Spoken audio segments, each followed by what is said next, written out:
Hallo liebe Leute und willkommen zu Arnatex. Heute geht es nicht um eine Anleitung, obwohl dazu komme ich noch später. Heute werden wir uns die Allpowers R1500 Lite Power Station etwas genauer anschauen. Vor ein paar Wochen wurde ich von Allpowers angeschrieben, ob ich die Power Station nicht testen möchte. Und ich habe natürlich ja gesagt, also Full Disclaimer. Die Power Station und die Solarpaneele, die ich dazu bekommen habe, wurden mir kostenfrei zur Verfügung gestellt. Ich werde hier aber natürlich offen meine Meinung teilen, ohne irgendwelche Vorschreibungen. Also ja, haben wir das gesagt und wir können dann auch direkt anfangen. Diese Power Station hat 4 AC-Ausgänge, wo ihr 4 Schuko-Geräte anschließen könnt. Die maximale Leistung ist 1600 Watt Ausgang mit 3200 Watt Peak. Ihr habt hier oben 4 USB-Ausgänge, zweimal USB-A mit maximal 18 Watt Ausgang, zweimal USB-C mit maximal 100 Watt Ausgang.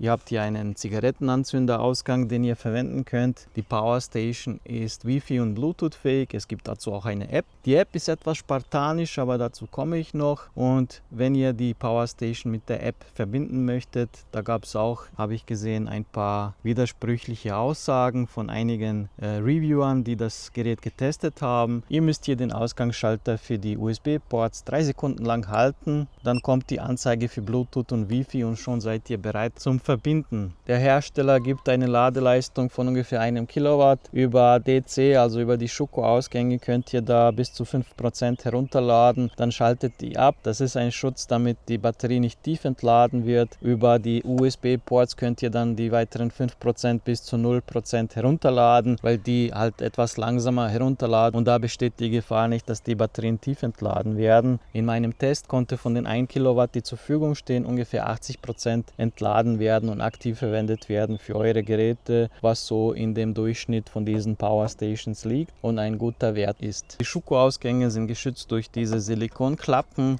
die man auf- und zuklappen kann, damit euch da kein Staub reinfällt. Der Zigarettenanzünderport hat ebenfalls so eine Schutzkappe.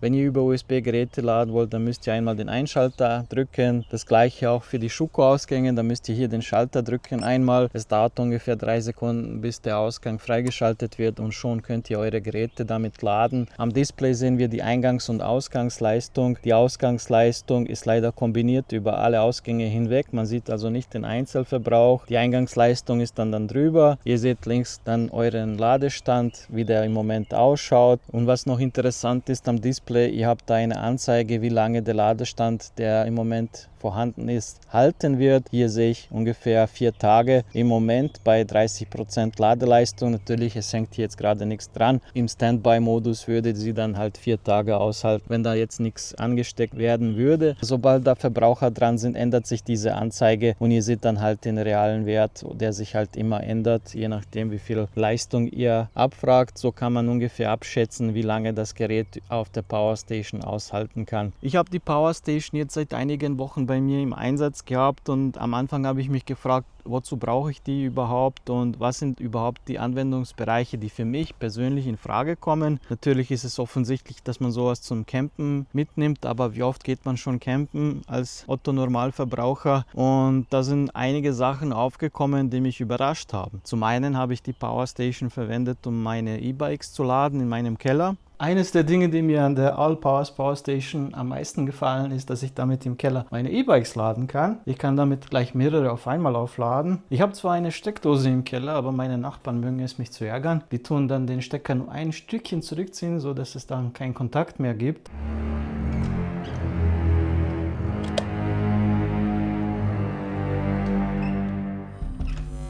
Es sieht so aus, als wäre es noch eingesteckt und wenn ich am nächsten Morgen daherkomme, ist der E-Bike-Akku immer noch leer und das hat mir so ein oder andere Tour vermiest. Ich wohne im 1. Stock und das Fahrrad nach oben ziehen ist dann auch unlustig und gefällt mir nicht. Und nicht bei jedem E-Bike kann man den Akku herausbauen, wie bei dem da. Also vorteilhaft, wenn man eine Power Station hat und keine andere Alternative, dann kann man damit seine Fahrräder laden.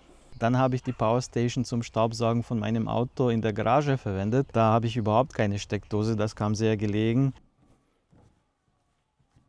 Wenn ich schon Staubsaugen muss, dann aber kostenlos.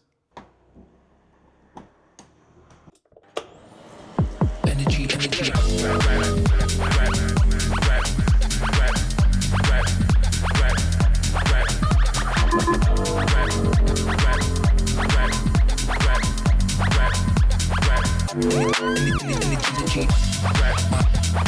Alltagsgeräte kann sie fast alle betreiben. Allerdings gibt es da etwas, was Einschaltstrom heißt, und ich konnte meinen Computer damit leider nicht betreiben. Wenn ich den Computer einschalte, ist der Einschaltstrom um ein Vielfaches höher, was die Powerstation kann, und es kommt sofort die Anzeige von einem Kurzschluss. Obwohl der tatsächliche Verbrauch so eher bei 100-200 Watt liegt, ist der Einschaltstrom um ein Vielfaches höher und die Powerstation kann das leider nicht ab. Das ist aber kein Vorwurf. Einschaltstrom kann auch selbst Sicherungen nach unten klappen, aber da gibt es etwas, was Einschaltstrombegrenzer heißt. Das kann man dann zwischenschalten, dann sollte es dann auch funktionieren. Aber leider konnte ich damit meinen Computer nicht betreiben. Aber die Monitore, Staubsauger war bei mir kein Problem. Fernsehen, die Dockingstation, meine USB-Lichter drumherum, alles hat es betrieben ohne Probleme. Ihr könnt die Powerstation auf 3 verschiedene Arten laden.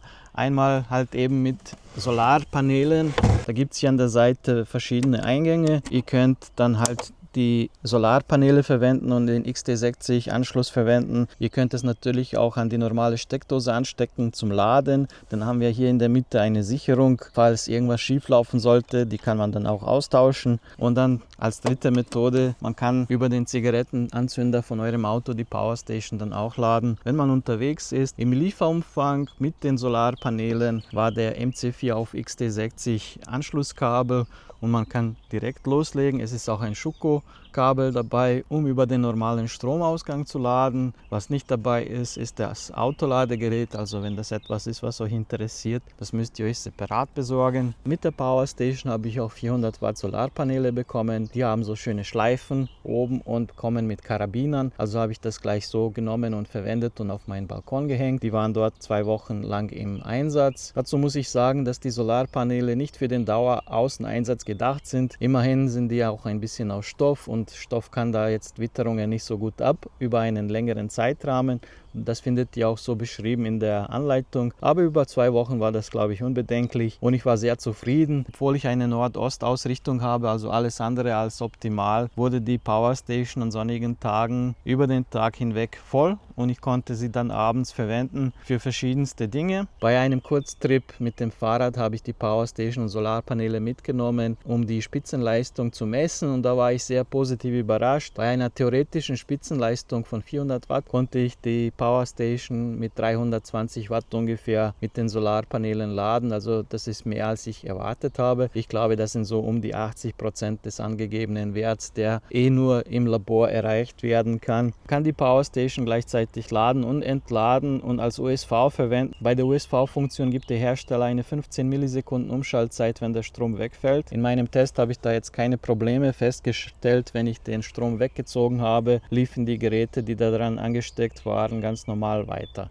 Ich habe mir da was ganz Cooles überlegt für mein Balkonkraftwerk. Ich habe viel Überschussstrom, wenn die Batterien voll sind von meiner Anker Solix. Wer mein Video zum Balkonkraftwerk gesehen hat, weiß, dass ich die Anker Solix betreibe. Und wenn die Batterien voll sind, geht der ganze Strom, der überschüssig ist, ins Netz und geht verloren. Da habe ich mir mit Home Assistant eine Aktion programmiert, die den überschüssigen Strom in die Powerstation leitet. Und das funktioniert so: Wenn der überschüssige Strom über 300 Watt beträgt, über einen Zeitraum von 1 Minute, dann wird der Schalter auf einer WLAN Smart Steckdose mit Messfunktion eingeschaltet und die Powerstation wird dann geladen. Beträgt der überschüssige Strom unter 250 Watt über 1 Minute, wird die Steckdose wieder ausgeschaltet und das Laden wird wieder abgebrochen. So kann ich den überschüssigen Strom, den ich in meinem Balkonkraftwerk sonst verlieren würde, in die Powerstation leiten und kann abends dann zum Beispiel mit der Powerstation meine Monitore betreiben. Wer sich für diese Anleitung im Home Assistant interessiert, die werde ich euch unten in meinem Blogbeitrag verlinken. Dann könnt ihr das nachmachen. Jetzt unabhängig von der R1500 Lite, das könnt ihr mit jeder Powerstation oder jeder Powerbank so umsetzen, sofern diese über den normalen Schuko-Ausgang geladen werden kann. Ich bin euch noch die Funktionalität der App schuldig und die möchte ich euch jetzt noch vorzeigen. Wie gesagt, ihr müsst zuerst den DC-Schalter für 3 Sekunden lang drücken, dann taucht da oben die Anzeige, dass Bluetooth und Wi-Fi-Verbindungen möglich sind. Jetzt öffnet ihr eure App und da habt ihr 2 Möglichkeiten der Verbindung, einmal über Bluetooth Bluetooth, da braucht ihr keinen Account erstellen, es geht nichts über die Cloud, es ist lokal und einmal über Wi-Fi. Wenn ihr das Gerät über Wi-Fi hinzufügt in euer Netz, dann müsst ihr ein Konto erstellen, habt aber dann den Vorteil, dass ihr von überall unterwegs eure Powerstation kontrollieren könnt. So, ich öffne jetzt mal die App und ich werde jetzt mal Wi-Fi verwenden. Man sieht, da ist nicht viel zu sehen. Man sieht die Ausgangs- und Eingangsleistung. Ausgang habe ich im Moment 27 Watt, da ich da gerade ein USB-Gerät lade. Ich kann den AC-Ausgang hier mit der App einschalten, den DC-Ausgang ausschalten und einschalten. Ich kann 50 oder 60 Hertz wählen, je nachdem, was mein Stromnetz verwendet. Bei uns ist es in Europa 50 Hertz. Dann kann ich hier in die erweiterten Einstellungen und hier ist der einzige Punkt, für den man wirklich die App benötigt. Das ist der Arbeitsmodus. Hier kann man zwischen Stumm, Standard und Schnell wählen. Der Hintergrund ist, dass je nachdem, welchen Modus ihr hier wählt, die Leistung unterschiedlich ist, mit der die Powerstation geladen wird.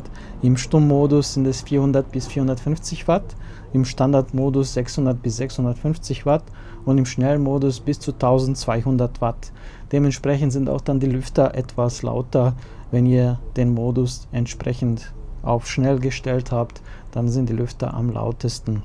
Dann gibt es die Abschaltzeit im Eco-Modus. Das ist dann auf eine Stunde Standard gesetzt. Man kann das bis zu 6 Stunden hochheben. Energiesparmodus kann man einschalten oder ausschalten. Beim Energiesparmodus geht die Powerstation aus nach einer gewissen Zeit, wenn sie nicht verwendet wird. Und dann der letzte Punkt ist Firmware-Upgrade und das finde ich ein bisschen komisch. Da braucht man irgendeinen Firmware-Update-Code, wenn man die Firmware updaten möchte. Das habe ich so bei keinem Hersteller bis jetzt gesehen. Und mehr ist da leider nicht. Die Powerstation hat keine Konnektivitätsfunktionen außerhalb der App. Man kann sie nicht mit dem Home Assistant zum Beispiel verbinden, was ein bisschen schade ist. Man kann hier auch keine Statistiken einsehen, was ich mir sehr wünschen würde. Wie viel habe ich über die Powerstation verbraucht, wie viel habe ich über die Solarpaneele geladen, welche Statistiken, Verbräuche und so weiter ich da habe. Das würde ich mir ein bisschen wünschen, dass das inkludiert wäre in der App. Grundsätzlich ist sie funktionsfähig, aber wie ihr seht, wie ich am Anfang gesagt habe, ziemlich spartanisch und viel kann man da auch nicht einstellen.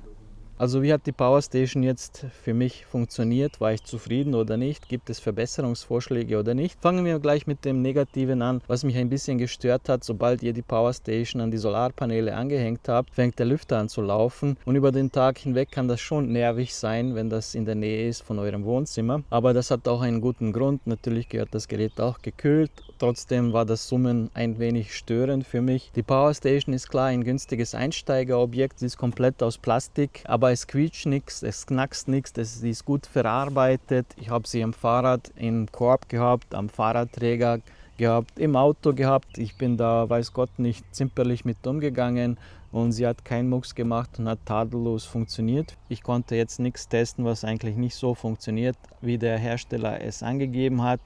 Ich glaube, die kostet jetzt im Moment 400 € und wenn sie euch interessiert, könnt ihr mit dem Gutscheincode ARNATEX10 10% auf euren Einkauf bei AllPowers sparen, jetzt unabhängig von der Powerstation. Dort könnt ihr auf das gesamte Sortiment mit dem Gutscheincode 10% sparen bei eurem Einkauf. Ich bin zufrieden mit der Powerstation, nichts knackst, nichts quietscht. Sie ist gut verarbeitet, natürlich, das ist ein Plastikbomber, ist halt Budget, aber so rundherum bin ich ganz zufrieden, bis auf den manchmal nervigen Lüfter. Da habt ihr hier an der Seite, das kann ich euch auch noch zeigen, 2 Lüfter, die dann halt permanent laufen, wenn die Powerstation geladen wird. An der anderen Seite habt ihr dann halt nichts. Die Luft wird von links nach rechts gesaugt und hier strömt es dann halt raus. Die Powerstation ist jetzt auch nicht überhitzt, als ich sie in der Sonne gestellt habe. Hat super funktioniert, hat keine Probleme gemacht. Ja, wenn ihr nach einer günstigen Powerstation mit WUMS seid, werdet ihr meiner Meinung nach mit dieser sehr gut bedient. Aber macht bitte eure eigene Recherche, je nachdem, was ihr benötigt und macht dann eine kluge Entscheidung, welche ihr euch letztendlich holt. Diese hier hat meine Anforderungen erfüllt. Natürlich bin ich jetzt auch kein Hardcore-Camper, der das jedes Wochenende mit ins Gelände nimmt, aber so als 0815 Verbraucher, der damit ein bisschen herumspielt, ab und zu in der Garage seinen Staubsauger damit betreibt, um das Auto zu saugen oder seine E-Bikes im Keller lädt, weil die Nachbarn die Steckdose ihm ausschalten, bin ich damit ziemlich zufrieden. Ja, damit sind wir auch zum Ende dieses Videos gelangen. Mal was anderes als nur Anleitungen. Ich hoffe, das Video hat euch gefallen. Lasst doch bitte einen Kommentar da, welche Eindrücke ihr über diese Powerstation habt. Ob euch das Video gefallen hat, lasst lasst ein Like bitte da, ein Dislike, wenn es dir nicht gefallen hat. Und über ein Abo würde ich mich sehr freuen.